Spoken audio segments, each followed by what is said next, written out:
ठीक है बच्चों।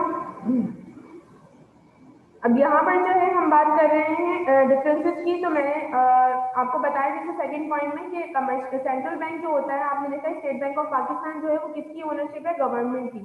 ठीक है, कभी आपने ये नहीं देखा होगा कि कोई प्राइवेट ओनर जो है उसका जो है वो पर्सन जो है वो ओनर होगा। ठीक है, लेकिन कमर्शियल बैंक की अगर मैं बात करूँ तो सिर्फ नेशनल बैंक ऑफ पाकिस्तान जो है वो गवर्नमेंट के अंडर आता है, बाकी तमाम बैंक जो है वो प्राइवेट ओनरशिप रखते हैं। ठीक है, 2002 से पहले तक जो है HBL, UBL और this type of bank are considered like a semi government bank, but after 2002 जो है इनको प्राइवेटाइज कर दिया गया था।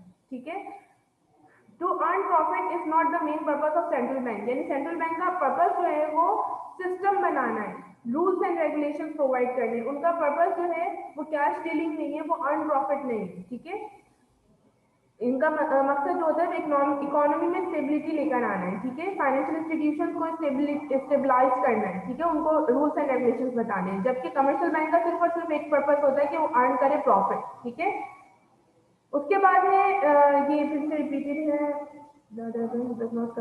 ठीक है, central bank does not compete with other bank, इसका कुछ ही से कोई कंपटीशन नहीं है, but commercial bank has face a lot of perfect competition. ठीक है, इसी तरीके से नोट इश्योरेंस का जो फंक्शन है वो प्राइमरी फंक्शन है सेंट्रल बैंक का, बट कमर्शियल बैंक का प्राइमरी फंक्शन जो है वो डिपॉजिट एक्सेप्ट करना और एडवांस लोन करना। ठीक है, इन दिस वे हाँ, क्राइसिस के दौर में जो है जैसे फाइनेंशियल क्राइसिस आ जाते हैं तो सेंट्रल बैंक जो है वो बन जाता है lender of the last resort for the commercial bank. ठीक है, जैसे मैंने आपको फंक्शंस में बताया था, लेकिन कमर्शियल बैंक जो है वो कभी भी जो है सेंट्रल बैंक की कोई असिस्टेंसी नहीं करता, बल्कि उसको सेंट्रल बैंक की असिस्टेंसी रिक्वायर्ड होती है। ठीक है, इसी तरह से सेंट्रल बैंक जो है फॉरेन एक्सचेंज को कंट्रोल करता है। ठीक है, लेकिन जो कमर्शियल बैंक होता है वो हेल्प करता है सेंट्रल बैंक की कंट्रोलिंग करने में क्रेडिट को। ठीक है, central bank formulate policy on development work, जैसे मैंने आपको बताया मॉनेटरी पॉलिसी जो है वो सेंट्रल बैंक बनाता है, लेकिन कमर्शियल बैंक ऐसा कुछ नहीं करता, बल्कि सेंट्रल बैंक उन पॉलिसीज को फॉलो करता है। ये कहा जा सकता है कि सेंट्रल बैंक जो है वो मेकर्स है पॉलिसीज का, और commercial bank have to follow that policy. ठीक है,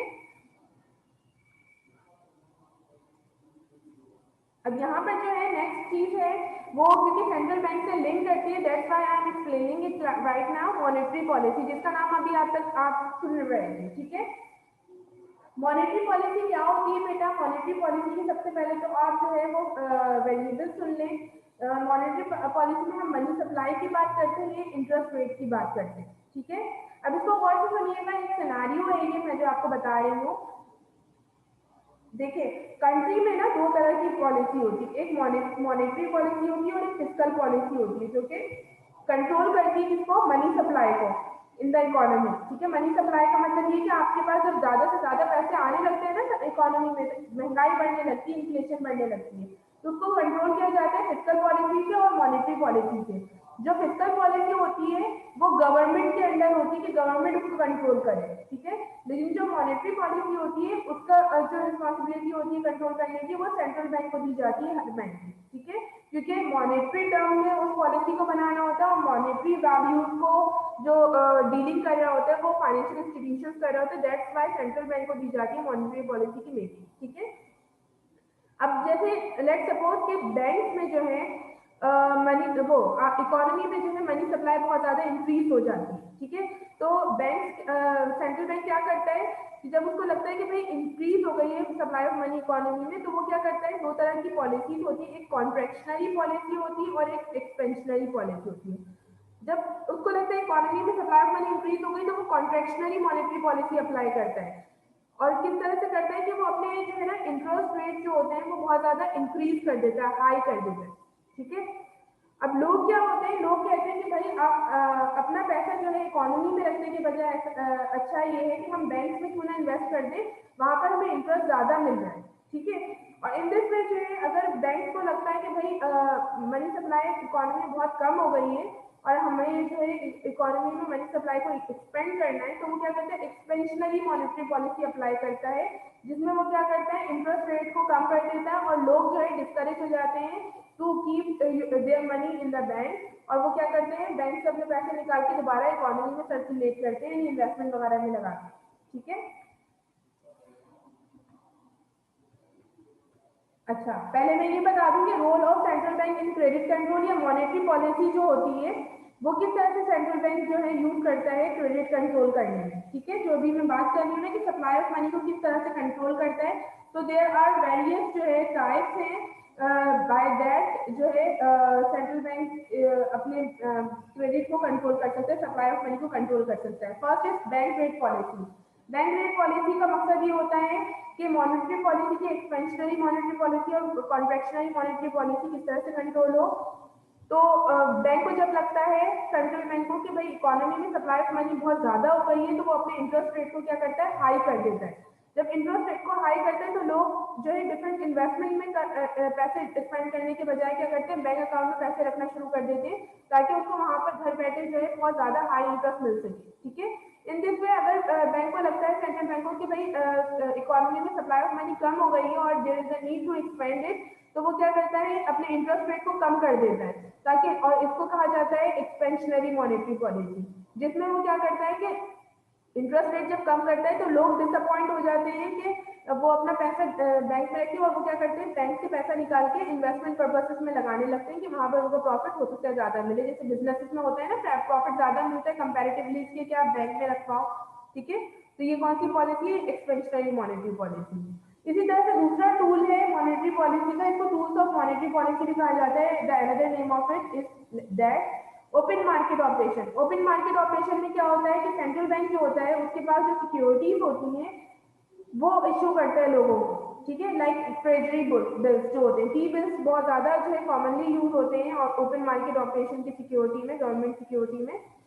इसमें क्या होता है कि सेंट्रल बैंक क्या करता है, लोगों को जो है जब उसको लगता है कि सप्लाई ऑफ मनी इकोनॉमी में बहुत ज्यादा हो गई, तो वो क्या करता है, टी बिल्स इश्यू करता है। लोगों को कहता है कि आप जो हो सेल आउट करता है कि भाई मेरे टी बिल्स खरीदो, यानी टी बिल्स जो होते हैं वो 1,000 रुपए का एक टी बिल होता है। ठीक है, और ये इसमें कोई रिस्क नहीं होता, ये रिस्क फ्री होता है। ठीक है, इसमें कोई जैसे कि 1,000 रुपए का एक बिल होता है ना, तो जब सेंट्रल बैंक उसको इश्यू करता है तो वो 900 रुपए का, 800 रुपए का इस तरह से इश्यू करता है और वो कहता है कि भाई ये अभी आप इतने का लो और जो है after maturity of time period जो है मैं जब इसको रिवर्ट लूंगा, वापस खरीदूंगा आपसे, तो मैं 1,000 रुपए का खरीदूंगा। ठीक है, तो लोगों को लगता है कि भाई हाँ सही है, ज्यादा से ज्यादा टी बिल्स खरीद लेते हैं, इसमें कोई लॉस भी नहीं और 4-5 महीने बाद हमें जो अमाउंट मिलेगी वो ज्यादा मिलेगी। ठीक है, तो क्या होता है ओपन मार्केट ऑपरेशन में, जब बैंक सेंट्रल बैंक को ये रियलाइज होता है कि जो है इकोनॉमी में सप्लाई ऑफ मनी ज्यादा हो गई, तो वो टी बिल्स इशू कर देता है ताकि लोग जो है ज्यादा से ज्यादा टी बिल्स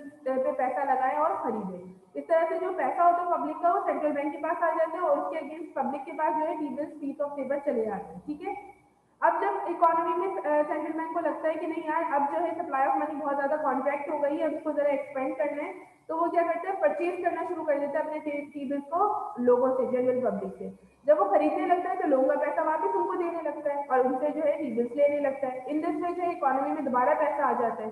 सही है, तो ये एक तरह से टूल थे कॉन्ट्रैक्ट और एक्सपेंड करने के मनी सप्लाई को through monetary policy which is played by the central bank. ठीक है, third is changes in reserve ratio. Reserve ratio मैंने आपको बताया था, रिजर्व रेशियो क्या होता है, रिजर्व रेशियो वो रिक्वायरमेंट होती है जो कि आप जो हो सेंट्रल बैंक, जो कमर्शियल बैंक के पास डिपॉजिट आता है उसमें से 10%, 2%, कितना भी परसेंट जो सेंट्रल बैंक ने कहा होता है उतना परसेंट रेशियो जो होता है रिजर्व, वो सेंट्रल बैंक के पास कमर्शियल बैंक को पैसे रखवाने पड़ते हैं। ठीक है, तो सेंट्रल बैंक क्या करता है, उसमें रोल प्ले करता है। लाइक अगर उसको लगता है कि इकोनॉमी में सप्लाई ऑफ मनी बहुत ज्यादा है, तो वो क्या करता है, अपना रिजर्व रेशियो रिक्वायरमेंट बढ़ा देता है। लेट्स से कि एक पर्सन जो है वो 1,000 रुपए डिपॉजिट करवा के गया है कमर्शियल बैंक में और उसमें से 50% जो है सेंट्रल बैंक ने रिजर्व रेशियो रिक्वायरमेंट बता दी। इसका मतलब है 500 रुपए जो है वो सेंट्रल बैंक के पास रखाएगा और 500 रुपए को उसके पास रहेंगे जिसमें से वो दूसरे लोगों को लेंड कर सकता है पैसे। ठीक है, सप्लाई ऑफ मनी वो और ज्यादा सर्कुलेट कर सकता है, सिर्फ 500। इसी के अगेंस्ट जो है अगर सेंट्रल बैंक को लगता है कि नहीं यार जो सप्लाई ऑफ मनी इकोनॉमी में बहुत ज्यादा कम हो गई, तो वो क्या करता है, अपने रिजर्व रेशियो रिक्वायरमेंट को कम कर देता है। अब जो है 1,000 रुपए अगर कोई डिपॉजिट कर रहा है तो 10% अगर रिजर्व रेशियो रिक्वायरमेंट में है, तो इसका मतलब है कि कमर्शियल बैंक को 100 रुपए सेंट्रल बैंक को रखवाने हैं और बाकी 900 रुपए वो यूज कर सकता है for further supply of money. ठीक है, तो इस तरह से फिर क्रेडिट रैशनिंग आती है। रैशनिंग ऑफ क्रेडिट में ये होता है कि सेंट्रल बैंक एक लिमिट लगा देता है कि इतने लाख रुपीस या इतने मिलियन रुपीस से ज्यादा आप जो है ये कमर्शियल बैंक जो है वो लोन नहीं दे सकता। ठीक है। तो इस तरह से भी रोल प्ले होता है क्रेडिट कंट्रोल का बाय सेंट्रल बैंक, ठीक है। और इस रोल ऑफ सेंट्रल बैंक को हम जो है वो टूल्स ऑफ मॉनेटरी पॉलिसी भी कहते हैं, ठीक है। कोई क्वेश्चन है अनस और फहद, यहाँ तक आप लोगों को मॉनेटरी पॉलिसी वगैरह में? No miss.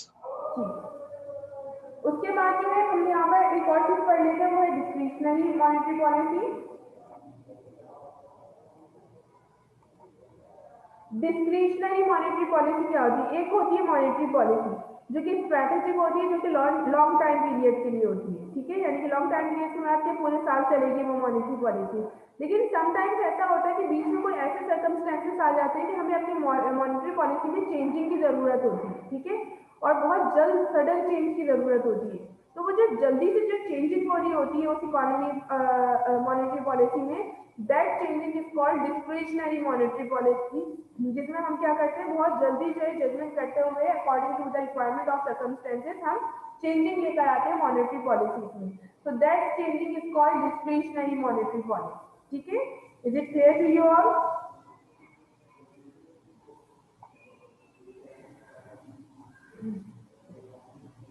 ठीक है। अच्छा, यहाँ पर हमारे ये वाला रिवीजन का टॉपिक कंप्लीट होता है। अगर आप लोगों को कोई क्वेश्चन हो तो कर लें, अदरवाइज फिर मैं यहाँ पर जो है कंप्लीट कर लेती हूँ।